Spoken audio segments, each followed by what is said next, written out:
Hello everybody. In today's session, I welcome you all.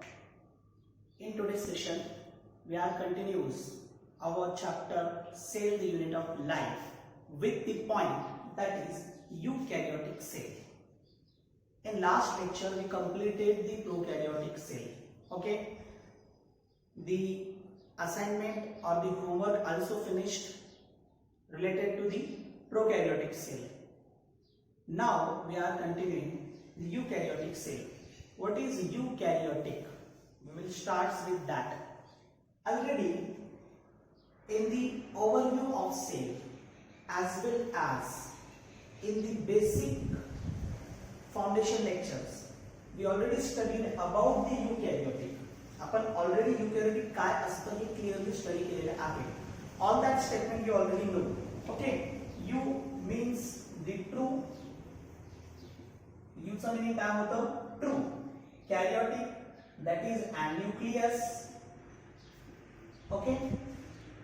It means that the cell having true nucleus. Cell consists true nucleus. That cell is called as eukaryotic cell. Then what is about the true nucleus? True nucleus म्हणजे काय? मी already तुम्हाला basic मध्ये clear केलेलं आहे. What is true nucleus? Nucleus which is membrane bound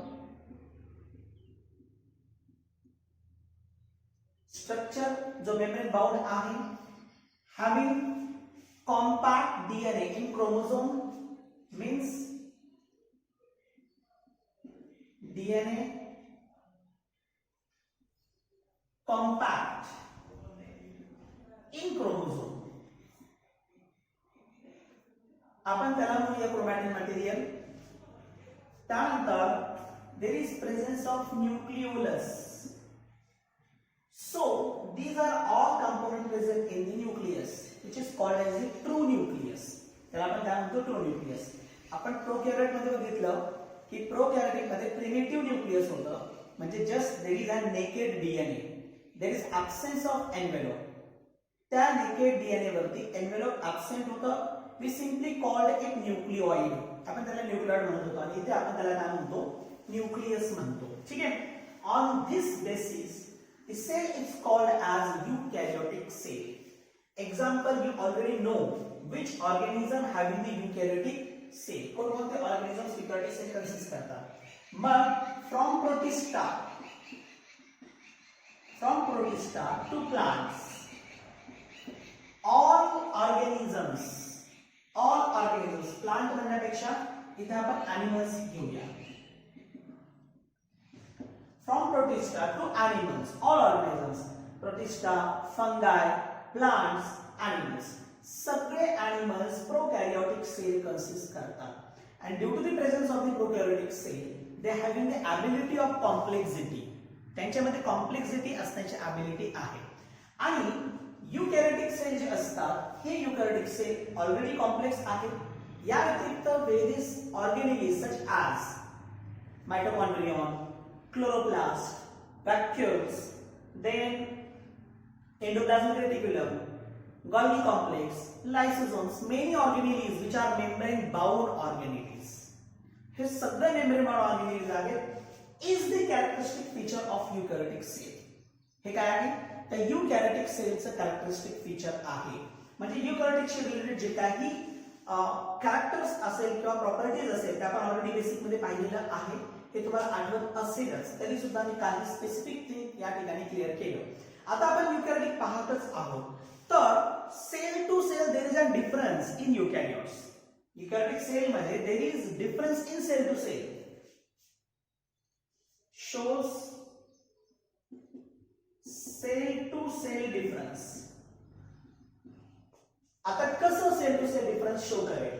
मग मी इथेच difference clear करतो. प्लांट सेल आणि ॲनिमल सेल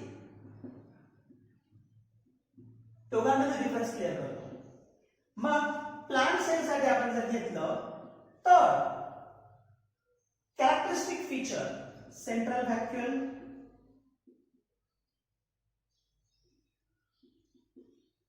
त्यानंतर प्लास्टिड्स,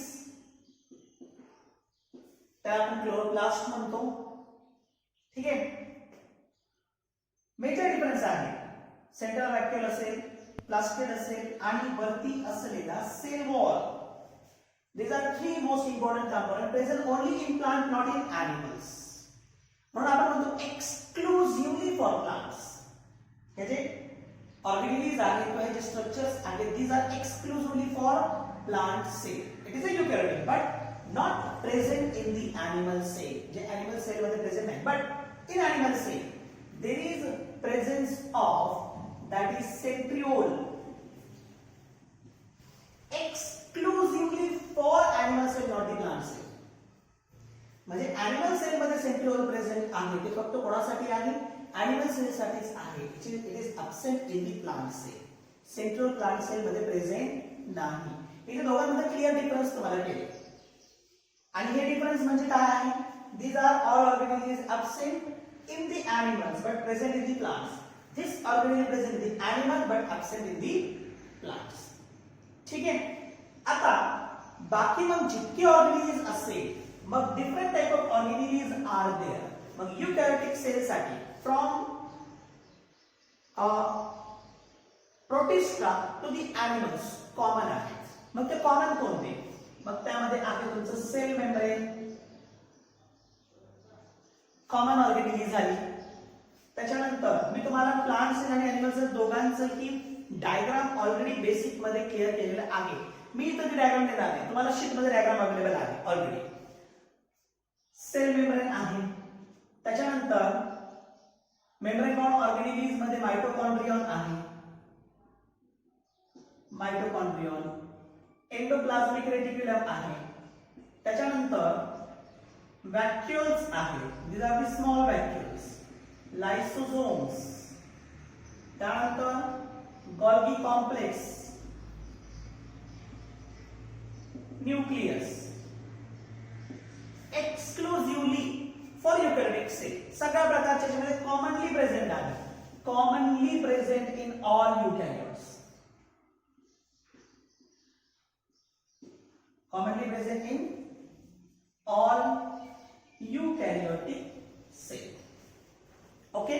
आणि या ठिकाणी तुम्हाला क्लिअर केलं की प्लांट मध्ये काय आहे आणि एनिमल मध्ये काय आहे.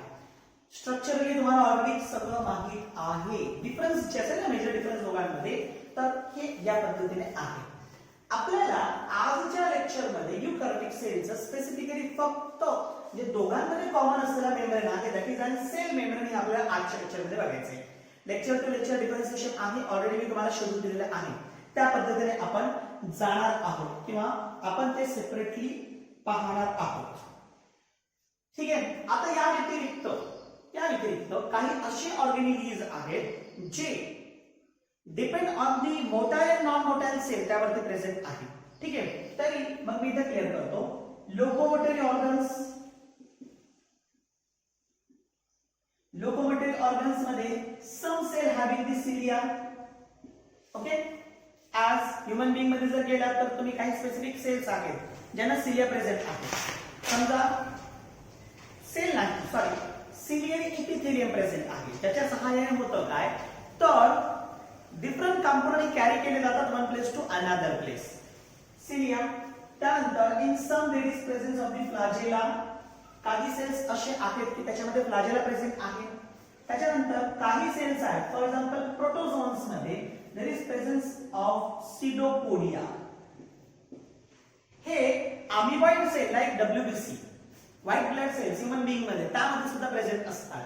तर हे लोकोमोशन पर्पजेसाठी किंवा लोकोमोटरी ऑर्गन प्रेझेंट आहे. Next thing is that is cytoskeleton.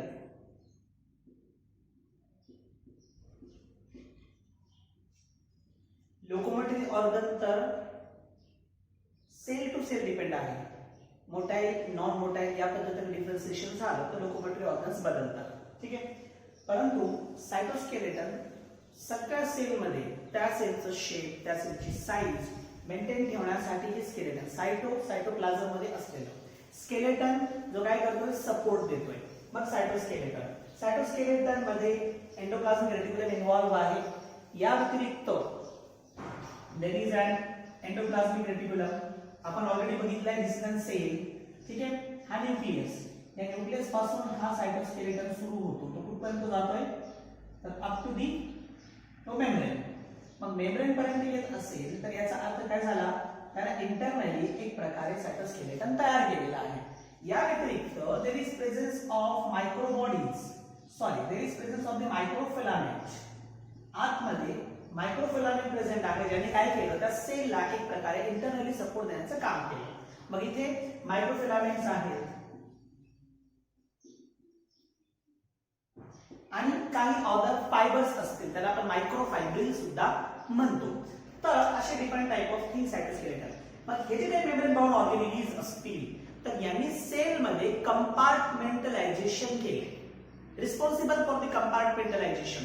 Different compartments are formed. Cytoskeleton आहे, या व्यतिरिक्त मेम्ब्रेन बाउंड ऑर्गेनेलिज आहेत, डिफरंट थिंग्स आहेत, ज्याच्यामुळे काय झालं, आतमध्ये कंपार्टमेंट्स तयार झाले मेम्ब्रेन बाउंड ऑर्गेनेलिजच्या कारणाने. ठीक आहे. So this is all about the eukaryotic cell. आता पुढे eukaryotic cell मध्ये आपल्याला जे ऍक्च्युअली आज बघायचं आहे, that is an cell membrane, which is a common membrane in all type of organisms, not only in the eukaryotes.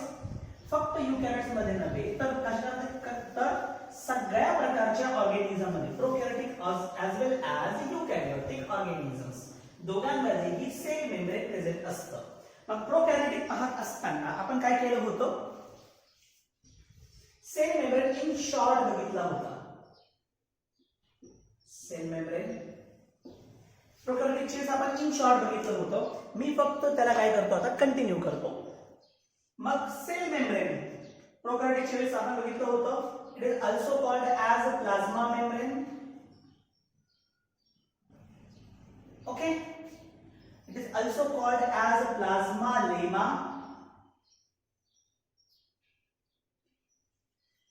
Different name आहे cell membrane चे.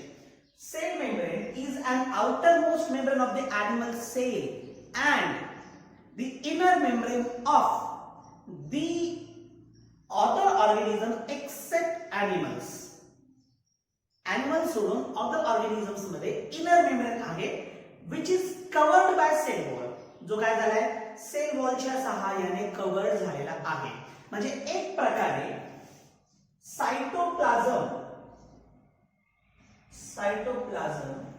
Enclosed by cell membrane. जो cytoplasm आहे तो सेल मेम्ब्रेनने enclose झालाय. Electron मायक्रोस्कोपच्या research नंतर, म्हणजे invention of the electron microscope is responsible for the study of ultra structure of plasma membrane. जो इलेक्ट्रॉन मायक्रोस्कोप आहे, एकदा म्हणजे त्याचा शोध लागल्यानंतर तुमचा जो प्लाझ्मा मेम्ब्रेन आहे त्याचं तुम्ही कम्प्लीट, किंवा आपण त्याला म्हणूया की अल्ट्रा स्ट्रक्चरचं स्टडी इझी झालं किंवा सोपं झालं.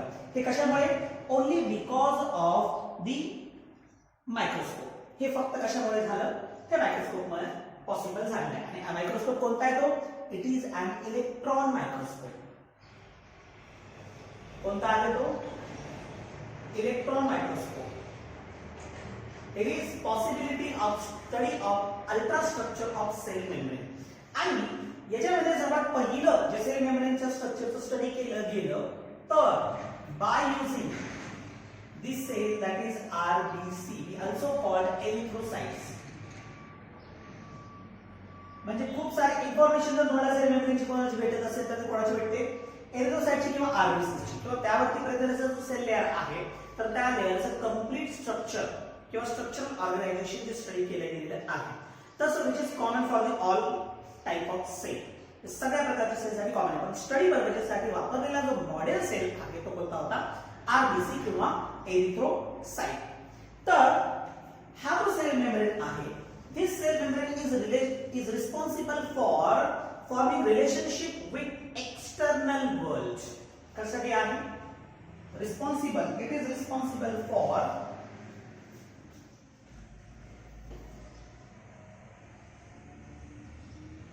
relationship with outer world. सेलच्या बाहेरचं जे जे काय असेल त्याबरोबरचं रिलेशनशिप. याचं कारण असं आहे की cell membrane is a selectively permeable membrane. It is selectively permeable. त्याला तेव्हा कोणतंही कंपाऊंड आव जाव घर तुम्हाला असं नाही. समजते ना?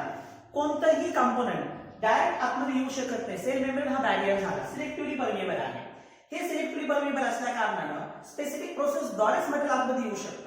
May be by diffusion, maybe by osmosis, maybe by passive or active transport. या पद्धतीनेच त्या मटेरियलला आतमध्ये यावं लागेल किंवा आतून बाहेर जावं लागेल. Because the membrane is selectively permeable. Membrane तीन प्रकारचे असतात. डायरेक्ट ठेवा, तीन प्रकारचे असतात. एक असतं फ्रीली परमिएबल, एक असतं सेमी परमिएबल आणि एक असतं सिलेक्टिव्हली परमिएबल. ठीक आहे. मग आता फ्रीली परमिएबल म्हणजे काय की त्या ठिकाणी कोणत्याही प्रकारचे बॅरियर नाहीये. कोणतेही कंपोनंट डायरेक्ट आतमध्ये एंटर होऊ शकतो, बाहेर जाऊ शकतो. सेमी परमिएबल काय असतो? सेमी परमिएबल मध्ये स्पेसिफिक कंपोनंट म्हणजे depend on the hydrophobic, hydrophilic substances or the other ionic compounds, त्यावर ते डिपेंड करतं. ते कंपाऊंड आतमध्ये घेतले जाते आणि बाहेर सोडले जाते. मग सेमी परमिएबल मेम्ब्रेन इंटरनल जे ऑर्गॅनिझम्स असतात लाईक मायटोकॉन्ड्रिया, क्लोरोप्लास्ट, त्यामध्ये असलेला जो मेम्ब्रेन आहे, मग त्यांचा इनर मेम्ब्रेन जो असेल तर तो इनर मेम्ब्रेन सेमी परमिएबल असेल. आणि ऍक्च्युअली दी सेल मेम्ब्रेन और the plasma membrane is an selectively permeable. मग मी तुम्हाला प्रोसेस सांगितले. that physical processes are useful for the purpose of transport of material inside to outside or outside to inside. या पद्धतीने. ठीक आहे. तर it is a selectively permeable membrane. स्ट्रक्चरचा विचार जर आपण केलं, structure of plasma membrane,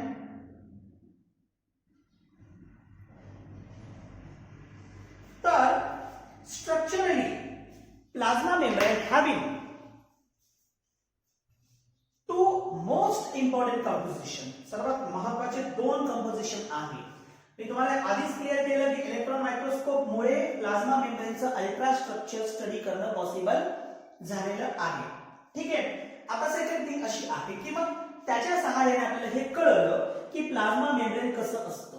electron microscope 1950s मध्ये इलेक्ट्रॉन मायक्रोस्कोप काय झालाय, अस्तित्वात आलाय किंवा शोध लागलेला आहे. Structurally the cell membrane is composed of protein and lipid. या दोन महत्त्वाच्या कंपोनेंट पासून सेल मेम्ब्रेन तयार झालाय. प्रोटीन आणि लिपिड. लिपिड आणि प्रोटीन सोडून मग यामध्ये कोलेस्टेरॉल पण आहे, कार्बोहायड्रेट पण आहे. बिसाइड प्रोटीन आणि lipid and having the cholesterol as well as carbohydrate. हे दोन महत्त्वाचे थिंग पण प्रेझेंट आहे. पण दोन महत्त्वाचे आहेत, प्रोटीन आणि लिपिड. स्पेसिफिकली जर आपण आरबीसी चा विचार केला, ज्यामध्ये प्रोटीन सेल मेम्ब्रेनच्या स्ट्रक्चरचं स्टडी केले गेलेले आहे, तर मग या आरबीसी मध्ये मॉडेल आहे. त्याच्यामुळे बाकीच्या ऑर्गॅनिझम मध्ये सुद्धा या प्रकारची थेरी पॉसिबल आहे. ठीक आहे. मग प्रोटीन असतात, they are about 52% and lipid about 40%. Specifically कोणामध्ये आपण याला फाइंड आउट केलंय? Specifically it is find out in RBCs. हे आरबीसी म्हणजे एरिथ्रोसाइट्स मध्ये त्याला फाइंड आउट केले गेले आहे. रेड ब्लड सेल्स, त्याला आपण लाल रक्तपेशी म्हणतो. तर 52% प्रोटीन्स आहेत आणि 40% लिपिड आहे. या पद्धतीने म्हणजे त्याचं हे जे असेल आपण त्याला म्हणूया कंपोजिशन. आता एक गोष्ट ध्यानात ठेवा, तसं मॉडेलचा विचार जर आपण केलं तर प्रोटीन, लिपिड, प्रोटीन मॉडेल असं एक मॉडेल भेटतं. कशाचं? सेल मेम्ब्रेनचं किंवा प्लाझ्मा मेम्ब्रेनचं. एक असं आहे लिपिड बाय लेयर मॉडेल. एक आहे लिपिड बाय लेयर मॉडेल आणि एक आहे that is fluid mosaic model. Most accepted model is an fluid mosaic model. याचं कारण असं आहे की फ्लुइडिटी, लिपिड जे आहे ना, lipid is responsible for fluidity. ध्यानात ठेवा, फ्लुइड मोझॅक मॉडेल मध्ये फ्लुइडिटी म्हणजे या पद्धतीचं नेचर, फ्लुइडिक नेचर आपण त्याला म्हणूया, या पद्धतीचं नेचर रिस्पॉन्सिबल आहे लिपिड. या नेचरसाठी लिपिड इज रिस्पॉन्सिबल. मग फ्लुइडिटी नेचरमुळे प्लाझ्मा मेम्ब्रेन एक्सटेंड होऊ शकतो. फ्लॅजेला, फिब्री, पिलाय, सिलिया, सिनोपोडिया एक्सटेंड होतो. मी तुम्हाला हे एक्झाम्पल्स दिले की एक्सटेंड होणे का पॉसिबल आहे due to the fluid nature. यामुळे पॉसिबल आहे. इवन अल्सो प्रोकॅरियोटिक सेल मध्ये जा membrane bound membranous organelle mesosome किंवा क्रोमॅटोफोर तयार होतं. तर युकॅरियोटिक सेल मध्ये या तर तोच प्लाझ्मा मेम्ब्रेन पुढे काय करतो एंडोप्लाझमिक रेटिक्युलम. एंडोप्लाझमिक रेटिक्युलम जो आहे तो पुढे जाऊन काय तयार करेल त्याचं कन्व्हर्जन पुढे आहे कशामध्ये specifically into the Golgi complex. हे या पद्धतीने आहे. म्हणजे हे जे एक्सटेन्शन आहे हे extension different type of organelles form करतात. Most of the exception are responsible for formation of different type of organelles. मी हे जे तुम्हाला क्लिअर केले आहे हे फ्लुडिटी नेचर सांगण्यासाठी क्लिअर केले. कशासाठी for the purpose of fluidic nature. म्हणून मोस्ट ऍक्सेप्टेड आपण याला म्हणतो most accepted model that is fluid mosaic model which is discovered by ज्याला discovered केलंय which is discovered by Sanger and Nicholson which is discovered by the Sanger and Nicholson. तसं वेगवेगळ्या book मध्ये त्याचं नाव जे असेल स्पेसिफिकली वेगवेगळं दिलेलं आहे परंतु ऍक्सेप्टेड नेम सॅंगर अँड निकोल्सन 1972 मध्ये. सॅंगर म्हणा काही ठिकाणी सिंगर पण म्हणतात सिंगरच म्हणा सिंगर अँड निकोल्सन इन 1972 ज्यांनी ह्या मॉडेलचं शोध लावलेलं आहे. म्हणून this model is called as a fluid mosaic model और it is also called quasi fluid model because it having quasi fluid nature. ऐसा नेचर जो आहे तो quasi fluid nature. मग याच्यामध्ये व्हेरियस कंपोनंट कशा पद्धतीने डिफरन्शिएट झाले किंवा व्हेरियस कंपोनंट जे आहेत हे यांनी मिळून तो स्ट्रक्चर कशा पद्धतीने तयार केलेला आहे. आपण आता डायरेक्ट त्याचं स्ट्रक्चर कडे जाऊया की हा जो मॉडेल आहे मी स्पेसिफिकली ह्या मॉडेलसाठी नाही परंतु जो मॉडेल तुम्हाला पुस्तकामध्ये एनसीईआरटीच्या बुकमध्ये दिला आहे किंवा बोर्डच्या पुस्तकामध्ये दिला आहे तो फ्लुइड मोझॅकच मॉडेल आहे. म्हणूनच मी काय करतोय सुरुवात फ्लुइड मोझॅक पासून केलेली आहे. मग हे मी तुम्हाला आधीच क्लिअर केलं की प्रोटीन आणि लिपिड जे आहेत दोघांमध्ये कसे आहेत प्रेझेंट आहेत. Protein and lipid both are present. ठीक आहे. आता त्या व्यतिरिक्त कोलेस्टेरॉल आहे कार्बोहायड्रेट त्याच्यामध्ये प्रेझेंट आहे. मेन जे आहे मेन कंपोजिशन हे प्रोटीन आणि लिपिडचं आहे. मग यामध्ये लिपिड जो आहे तो कसा मग यामध्ये lipid is in the form of phospholipid. हे कशाच्या फॉर्म मध्ये आहे फॉस्फोलिपिड. आता आधी मला फॉस्फोलिपिड काय तुम्हाला सांगावं लागेल. लिपिडचं क्लासिफिकेशन केल्यानंतर simple lipid compound lipid conjugated lipid अशा प्रकारचे प्रकार पडतात. कंपाऊंड लिपिड मध्ये एक लिपिडिक असा एक नॉन लिपिडिक कंपाऊंड असतो जसं फॉस्फेट नॉन लिपिडिक आहे लिपिड स्वतः लिपिड आहे. ठीक आहे ना. मग दोन्ही एकत्र आले म्हणजे हा झाला कंपाऊंड लिपिड. दोन डिफरंट कंपोनंट हे एकत्र आले लिपिडिक ऍज वेल ऍज नॉन लिपिडिक कंपोनंट एकत्र आले मग हे झालं फॉस्फोलिपिड. ठीक आहे. इथे जे फॉस्फोलिपिड आहे या फॉस्फोलिपिडचं बाय लेयर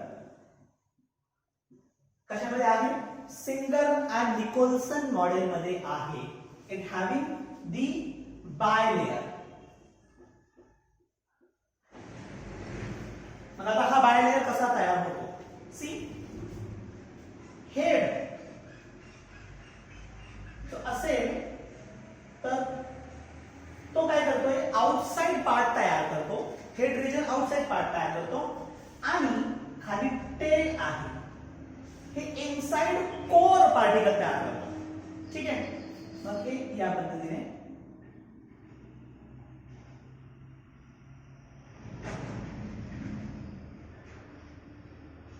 कंप्लीट फिगर तुम्हाला ऑलरेडी दिलेली आहे एनसीईआरटीच्या पुस्तकामध्ये.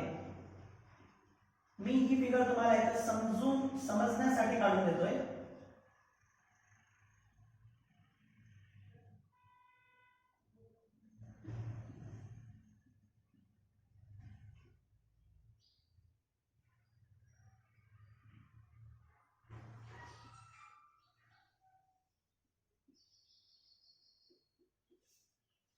ठीक आहे, तुमच्या समोर मी हा एक लेअर काढलेला आहे. लेअर चांगल्या पद्धतीने समजून घ्या. लेअर जो आहे तर यामध्ये वरती हेड आणि खाली टेल दिसतंय.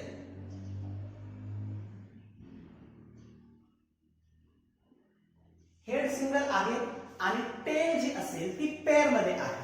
ठीक आहे ना.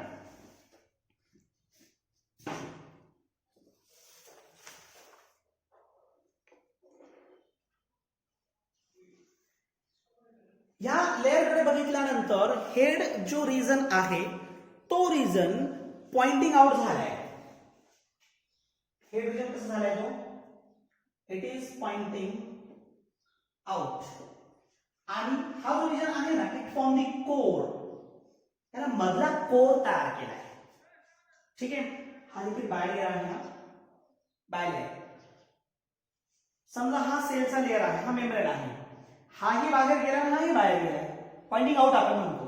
हा बाहेर गेला आणि हा जो आहे लॅटरल मधला लेअर जो असेल हा पार्ट असेल, आपण असं म्हणूया हा खालचा हा वरचा, हे दोन्ही हेड पार्ट तयार. पण हा मधला जो पार्ट आहे तो कोर जो आहे तो कशाचा होईल, तुमच्या फॉस्फोलिपिडचा असेल. सॉरी, कोर जो आहे तो टेलचा असेल. सेकंड थिंग, अरेंजमेंट पहा. अशा पद्धतीची अरेंजमेंट, ही अरेंजमेंट एक प्रकारचं प्रोटेक्शन प्रोव्हाइड करतो त्या लेअरला. This type of arrangement provide the protection. म्हणजे due to such arrangement the non-polar tail of saturated hydrocarbon is protected from the aqueous environment. या पद्धतीच्या नेचरमुळे काय होतं की aqueous environment मध्ये नॉन पोलार जे टेल आहे सॅच्युरेटेड हायड्रोकार्बनचं ते काय होतं, प्रोटेक्ट केलं जातं. म्हणजे एक प्रकारे लेअरच प्रोटेक्ट केलं जाईल. ठीक आहे ना. आता इथं आणखी एक थिंग मला क्लिअर करायची आहे तुम्हाला.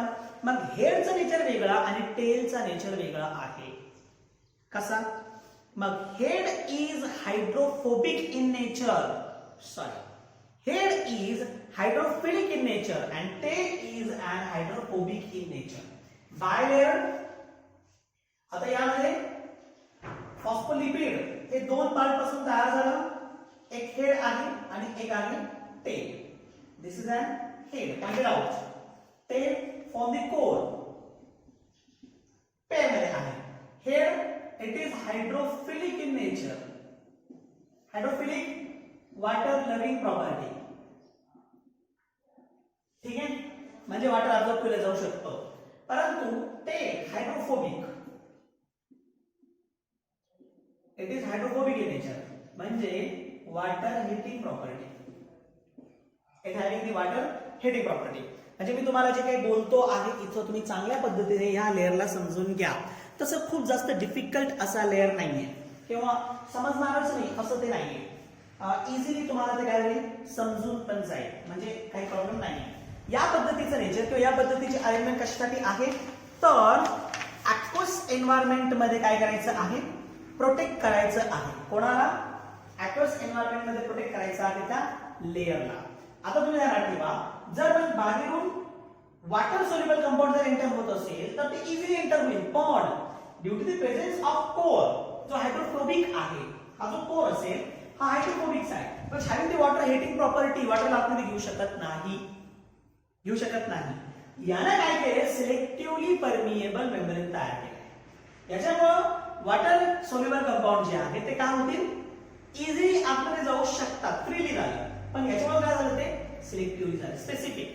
मग आता इथून पुढे काय होईल, काय होईल, ते फिजिकल ऍक्टिव्हिटी लागतील त्याला ट्रान्सपोर्ट करण्यासाठी. लिपिड बायलेअर. ठीक आहे. मग आपण वरती जर बघितलं ना, हा लेअर असा झालाय पूर्ण. हा लेअर या पद्धतीने गेलाय.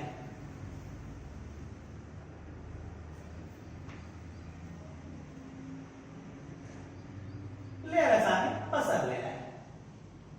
आता इथं फ्लूइड मोझॅक आहे. मोझॅक स्ट्रक्चर कसं तयार होतो, लिपिड बायलेअरने काय केलं तर फ्लुइडिक प्रॉपर्टी फॉर्म केली किंवा फ्लुइडिक नेचर.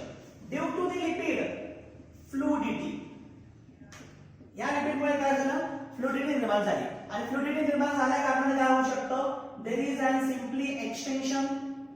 इथं काय होऊ शकतं, प्लाझ्मा मेम्ब्रेन एक्सटेन्शन होऊ शकतो. त्यानंतर फॉर्मेशन ऑफ दी सिरोपोडिया, फॉल्स फूट त्यांना आपण म्हणतो. त्यानंतर ग्रोथ असेल प्लाझ्मा मेम्ब्रेनची. प्लाझ्मा मेम्ब्रेनची ग्रोथ सुद्धा त्याच्यावरती डिपेंड आहे. इवन एक्झोसायटोसिस, एक्झोसायटोसिस म्हणजे मटेरियल बाहेर काढण्यासाठी. इवन अल्सो एंडोसायटोसिस, एंडोसायटोसिस फ्लुइडिक नेचरमुळे हे फायदे होतात, किंवा हे सगळे जे काही असेल हे फंक्शन्स त्या फ्लुइडिक नेचरमुळे फॉर्म होतो. तुम्हाला मी फॉस्फोलिपिड क्लिअर केला. आता याच्यामध्ये पुढे आपण जाऊया, दॅट इज अन प्रोटीन कडे, जो याच्यामध्ये महत्त्वाचा कंपाऊंड असेल.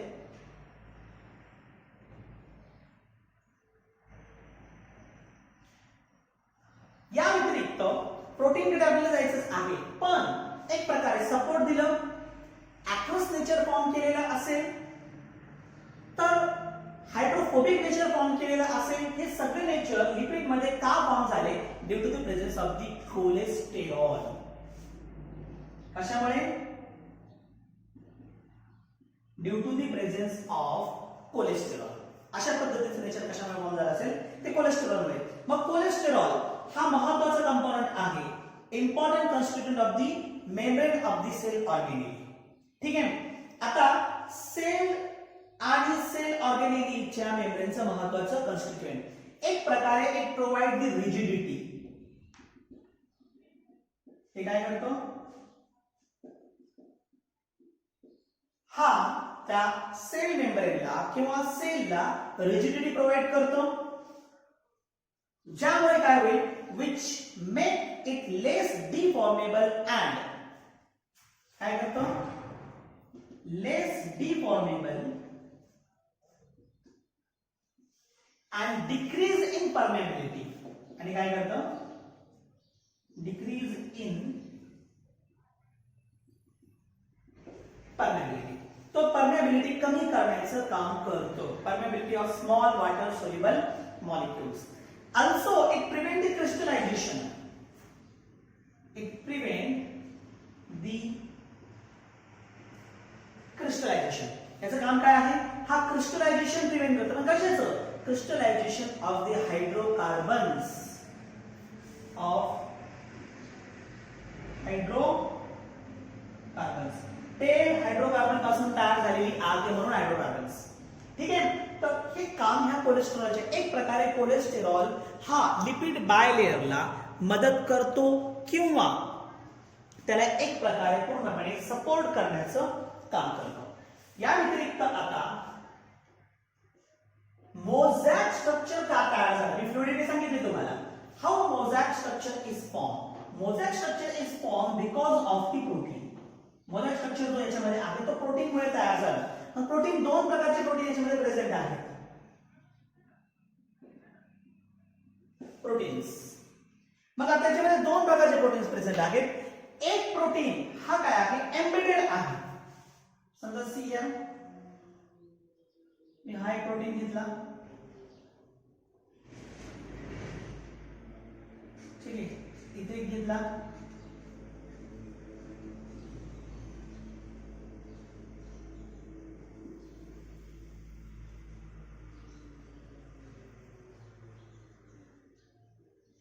लिपिड लेयर मध्ये काय झाले?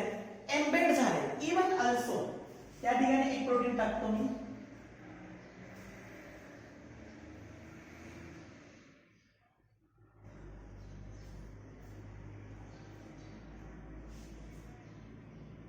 ठीक आहे. ज्या प्रोटीनने काय केलं इथं मेम्ब्रेन मध्ये ऍड झालेला आहे आणि एकदम पूर्णपणे इंटिग्रल झाले. टनेल सारखं स्ट्रक्चर आहे की त्याने काय केलेलं असेल तिथे तयार केलेलं असेल. मी इथे हा प्रोटीन इथे ऍड केलेला आहे. मग हे जे मेम्ब्रेन प्रोटीन आहे हे दोन प्रकारांमध्ये डिवाइड झाले. They are divided into two types, two parts. One is peripheral and second one is integral proteins. एक आहे पेरिफेरल आणि एक आहे इंटिग्रल प्रोटीन्स. आता यामध्ये पेरिफेरल प्रोटीन्स जे आहेत, peripheral presence periphery, outside, temporary attachment असेल लूज अटॅचमेंट असेल, पेरिफेरल पहा सरफेस वरती आहे, surface they are lie on surface membrane, मेम्ब्रेनच्या सरफेस वरती प्रेझेंट आहे. Second they having loose arrangement किंवा लूज अटॅचमेंट आहे, म्हणून दे आर टेम्पररी अटॅचमेंट. त्यांची अटॅचमेंट आहे टेम्पररी, म्हणजे कधीही ते सेपरेट होऊ शकतात, निघून जाऊ शकतात, असे ते असतात. Also they are attached with integral protein. कशाबरोबर अटॅच आहेत? They are attached with integral proteins. आतमध्ये प्रेझेंट आहेत प्रोटीन्स आहेत, त्यांच्याबरोबर ते काय आहेत? अटॅच आहेत. मग हे जे आहेत काही एन्झाइम्स किंवा हार्मोन्स यामध्ये प्रेझेंट असतात. यापैकी काही जे आहेत, समजा हा this is tunnel protein. Tunnel protein is a type of membrane of the peripheral protein. Tunnel protein जो आहे तो मेम्ब्रेन किंवा पेरिफेरल प्रोटीनचं एक प्रकार आहे किंवा एक टाइप आहे.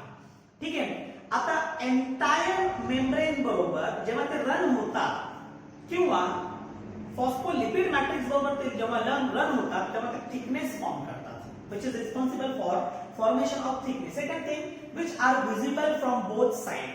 दोन्ही जे आहेत ते काय होतात? दोन्ही साइडनं विजिबल आहे.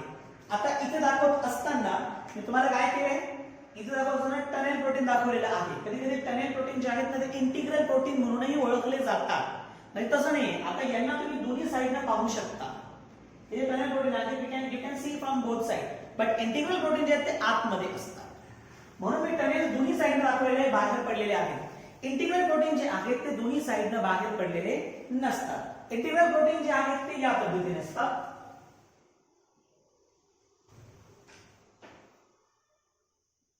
Like this. This is integral. हा सुद्धा झाला काय? मेम्ब्रेन प्रोटीन और दी पेरिफेरल प्रोटीन्स. ठीक है. तर this is about the membrane protein. Now second one is that is integral protein. याला आपण transmembrane protein सुद्धा म्हणतो. These are called as transmembrane proteins. Why they are called as integral? Because they having the permanent attachment with the lipid bilayer. त्यांची जी attachment आहे lipid bilayer बरोबर ही permanent आहे. They are partially और completely buried, अर्धवट किंवा पूर्णपणे buried inside the lipid layer. Partially और completely buried in membrane. आणि म्हणूनच त्यांना काय म्हणतो आपण? Hence they are called as integral protein. सायटोसोलिक नेचरचा विचार जर केला, म्हणजे आतल्या बाजूच्या आपण नेचरचा विचार जर केला, मेम्ब्रेन आहे आतला पार्ट, बाहेरचा पार्ट, त्याचा जो सायटोसोलिक नेचर आहे तर it form the hydrophilic cytosolic domain.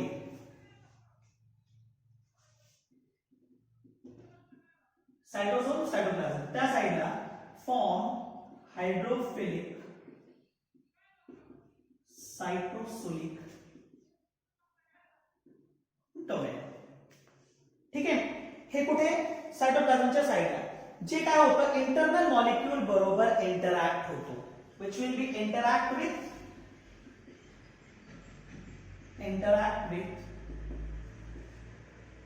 internal molecules. ठीक आहे.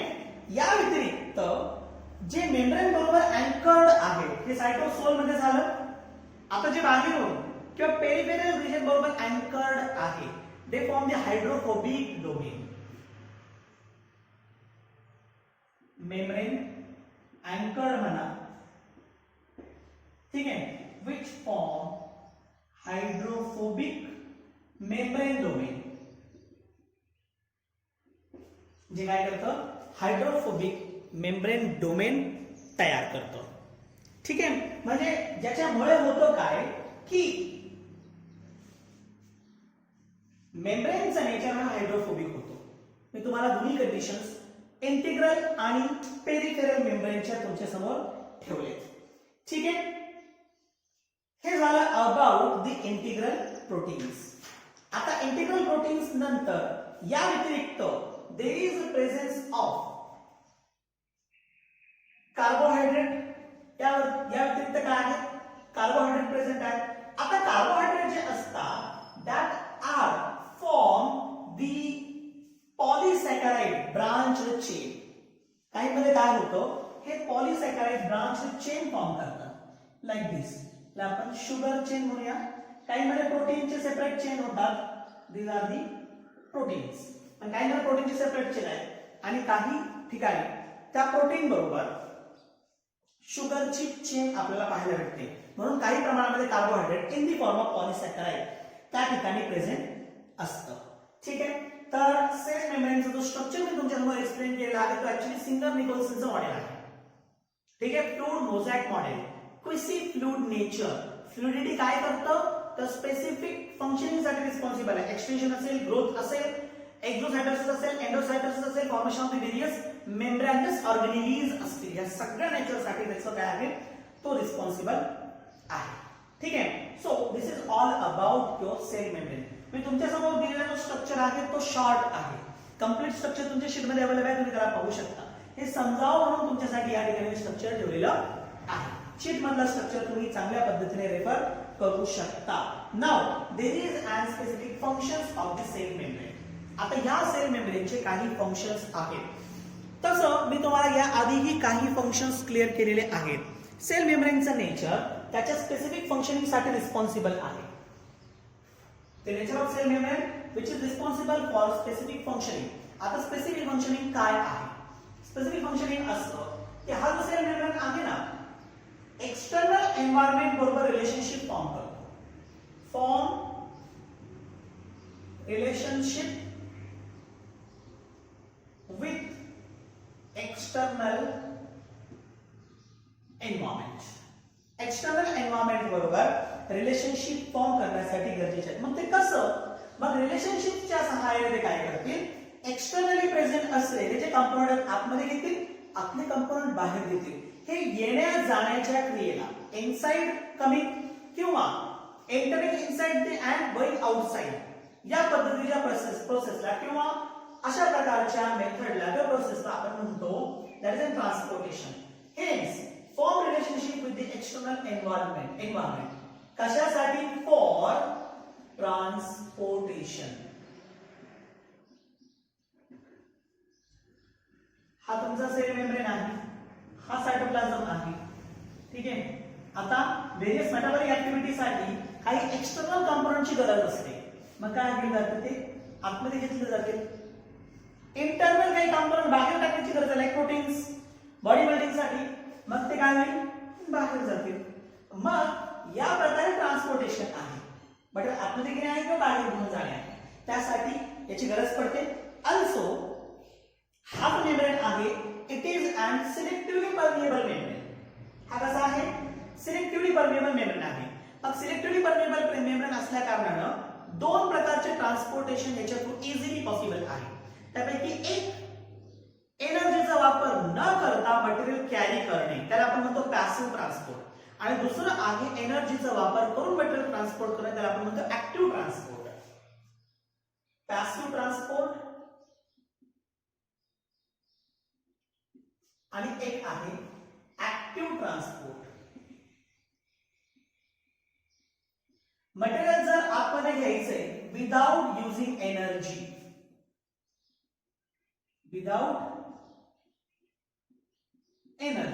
that is we called passive transport.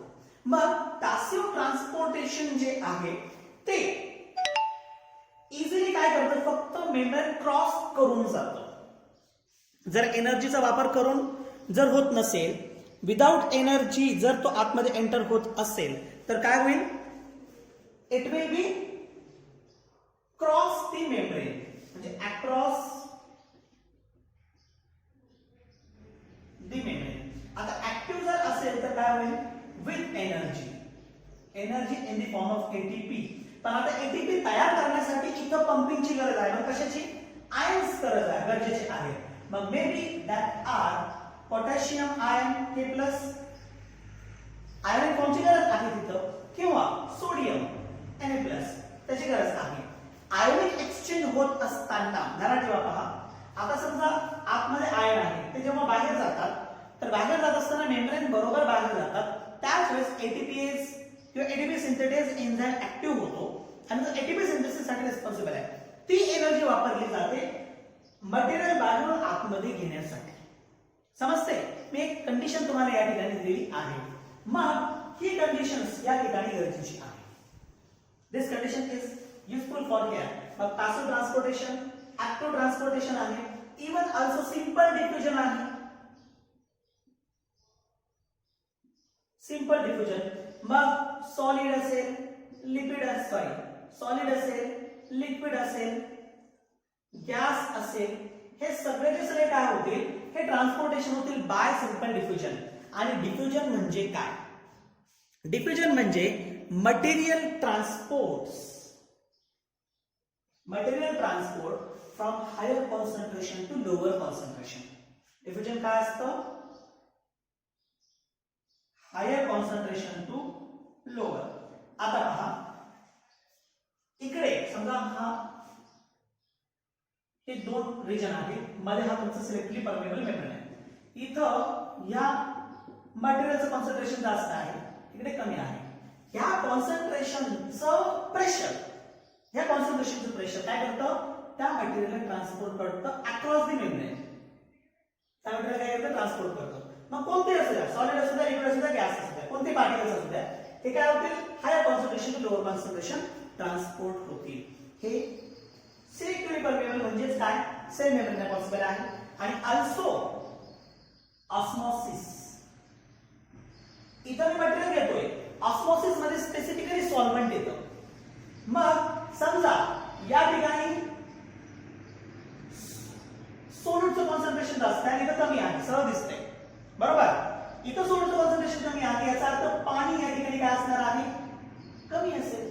इथं सोल्यूटचं कॉन्सन्ट्रेशन जास्त आहे, याचा अर्थ काय असेल? वॉटर.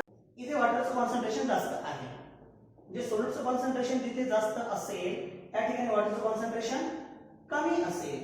जिथं सोल्यूटचं कॉन्सन्ट्रेशन कमी आहे तिथं वॉटरचं कॉन्सन्ट्रेशन कसं असेल? जास्त असेल. ऑस्मोसिस काय झालं?